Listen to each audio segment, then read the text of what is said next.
नमस्कार, मैं doctor Niti Chadha Negi, metro heart hospital में इलेक्ट्रोफिजियोलॉजिस्ट हूँ। रेडियो फ्रिक्वेंसी एब्लेशन एक इलेक्ट्रोफिजियोलॉजी रिलेटेड प्रोसीजर है।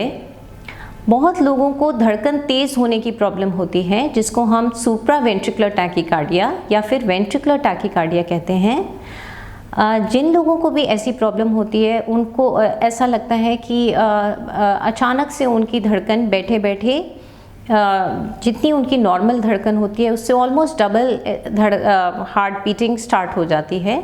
यानी अगर उनकी नॉर्मल पल्स 60 से 100 के बीच में होती है तो अचानक से उनका हार्ट रेट 200 जैसा पहुंच जाता है। स्पेशली मिडिल एज लेडीज़ को ये प्रॉब्लम ज़्यादा होती हैं। हर कुछ महीने में अचानक से ऐसा एपिसोड होता है जिसमें इनकी धड़कन बहुत ज़्यादा तेज़ हो जाती है और कई बार 5 मिनट, 10 मिनट, कई बार घंटे 2 घंटे तक भी हर धड़कन 200 के करीब 200, 250 इतनी रेट पे चल सकती है। इसके लिए स्पेशल प्रोसीजर होता है जिसको रेडियो फ्रिक्वेंसी एब्लेशन कहते हैं।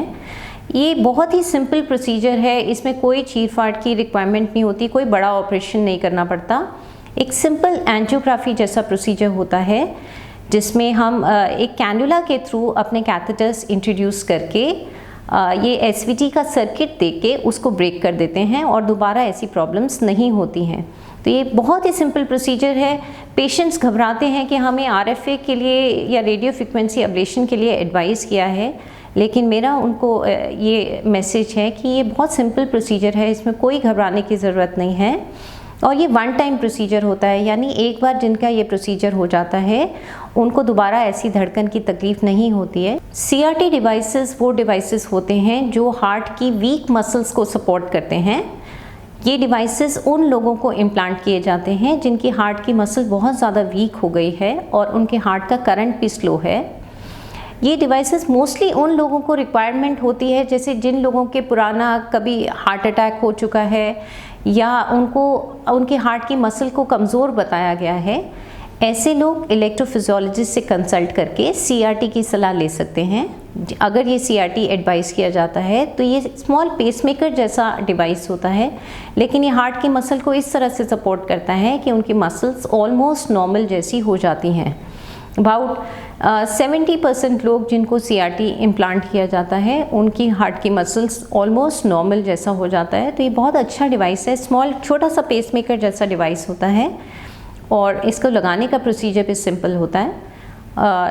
जिन लोगों को भी ये सीआरटी की सलाह दी जाती है उनको तुरंत ये डिवाइस इम्प्लांट करवाना चाहिए, क्योंकि जितनी जल्दी सीआरटी डिवाइस इम्प्लांट करवाया जाता है उतना ही अच्छा रिस्पॉन्स इसका मिलता है।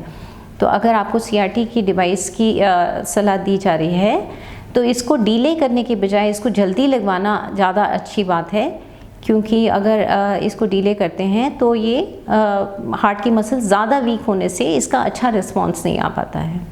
In conclusion, metro heart hospital के इलेक्ट्रोफिजियोलॉजी सर्विसेज कंप्लीट सर्विसेज हैं जिसमें सारे डायग्नोस्टिक प्रोसीजर्स और ट्रीटमेंट प्रोसीजर्स हम लोग करते हैं, including all radio frequency ablations and 3D RFAs plus the cardiac devices. So किसी को भी धड़कन रिलेटेड कुछ भी प्रॉब्लम होती है तो आप मेट्रो हार्ट हॉस्पिटल में आके इलेक्ट्रोफिजियोलॉजी सर्विसेज यूटिलाइज कर सकते हैं। Thank you so much.